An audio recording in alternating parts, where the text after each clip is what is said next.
Tout commence par l'opération rondement menée par l'ARCEP, ayant fait la première page de l'édition 12047 du mercredi 3 février 2016 du quotidien L'Union, avec en titre principal « Mobile, fraude sur les appels internationaux », l'ARCEP en guerre, avec en outre dans le cadre de la même édition, pas moins de 3 articles spécialement consacrés et publiés en page 4 avec pour titre « Fraude sur les appels internationaux, opération coup de poing de l'ARCEP, un réseau aux ramifications, des milliards de francs de pertes à l'international ». Pour l'ensemble des 10 textes, les lecteurs apprennent que l'ARCEP s'est engagé dans la lutte contre les nombreuses fraudes constatées sur les réseaux de téléphonie mobile en démantelant les réseaux d'individus s'étant constitués via l'usage d'un appareil appelé Singbox qui, selon les explications correspondantes, détournerait les signaux émis par les opérateurs locaux, leur causant d'immenses pertes financières de l'ordre du milliard. Passant donc des paroles aux actes, la dite entité, flanquée d'éléments de la police et d'agents de la société Telsig en charge de la géolocalisation, ont donc appréhendé un certain nombre d'utilisateurs du dit appareil au nombre de 11 ayant des complices à l'extérieur du pays. Ceux-ci ayant été appréhendés, déférés devant la justice et jugés conformément au texte en vigueur, à savoir les dispositions répressives comprenant les amendes et autres peines privatives de liberté prévues par les articles 92 à 95 de la loi numéro 005/2001 du 27 juin 2001 portant réglementation du secteur des télécommunications en République gabonaise afférent aux prérogatives de l'autorité de régulation des communications électroniques et des postes, en abrégé ARCEP. Jusque-là, rien d'anormal a-t-on cru, l'ARCEP agissant dans le cadre de ce que la réglementation lui permet. Tout ceci à grand renfort d'une large couverture médiatique incluant un premier séminaire de formation à l'encontre des magistrats et forces de l'ordre, des articles de presse sur le net en renfort de ceux sur presse papier, un plateau télévisé réunissant les opérateurs en téléphonie et le secrétaire exécutif 1 de l'ARCEP qu'est le fier et inimitable Essongé et Wapango Serge comme fer de lance de la dite action d'assainissement avec en prime une arrestation filmée diffusée dans le journal de 20h de l'ex-Gabon Télévision. 13 mois plus tard, les choses commencent par se gâter et le vernis de la légalité se fissurer par l'entremise d'un article publié dans le journal Le Temps numéro 568 du jeudi 2 mars 2017 en page 3 avec pour titre « ARCEP, autorité et technicien bientôt devant les instances pénales » qui met en avant le caractère illégal de la procédure mise en branle par la dite entité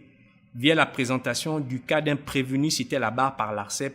ayant perdu en première instance mais gagné en appel, avec pour seul et unique motif le fait que le délit de trafic du réseau international pour lequel il a été jugé, condamné et écroué n'est pas un délit pénal pris en compte ni dans le code pénal et encore moins dans les dispositions spéciales des articles 92 à 95 susvisés ayant été utilisés à l'encontre de l'ensemble des personnes interpellées. Le dit article mettant notamment en garde sur l'éventualité de poursuites judiciaires à l'encontre des différents responsables ayant managé ce dossier incluant le secrétaire exécutif susvisé, le sieur Sabefumou Edgar, madame Moura Huguette, ainsi que monsieur Djoktan Stéphane en leur qualité respectifs de secrétaire exécutif adjoint, de conseiller juridique et de technicien à l'ARCEP. Va s'en suivre un nouveau coup de massue prenant la forme d'un deuxième article publié cette fois-ci dans les colonnes du journal La Loupe dans son édition numéro 316 du mardi 9 janvier 2018 en page 8 avec pour titre « Conflit judiciaire ARCEP opérateur économique, maître Tati Justin devant la barre »,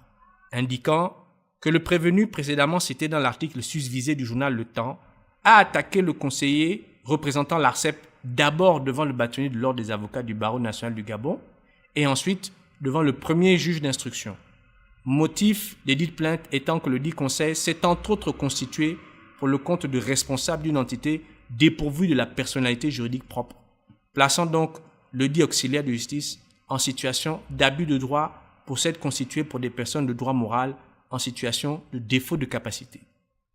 La descente aux enfers aurait pu s'arrêter là, si ce n'est l'ego surdimensionné de nos émergents qui n'ont peur ni du ridicule, ni de braver la loi. C'est alors que pour répondre du berger à la bergère, un reportage publié sur Gabon Première en date du samedi 10 février 2018 et diffusé au journal de 20 heures afférent à un deuxième séminaire de formation organisé par l'ARCEP sous le sceau des sémillants Essongué et Sabéfoumou à l'endroit des forces de l'ordre et des magistrats afin de ramener au goût du jour cette affaire qui, dans le meilleur des cas, aurait été jetée aux oubliettes et dans le pire des cas, aurait dû faire l'objet d'un traitement amiable afin au moins de préserver la réputation de l'ARCEP, tout du moins à l'international.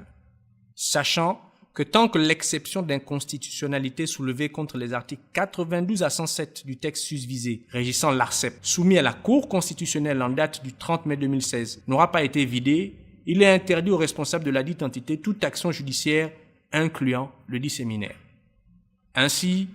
loin d'être l'épilogue de cet épineux dossier qui démontre les limites chaque jour identifiées par nos émergents,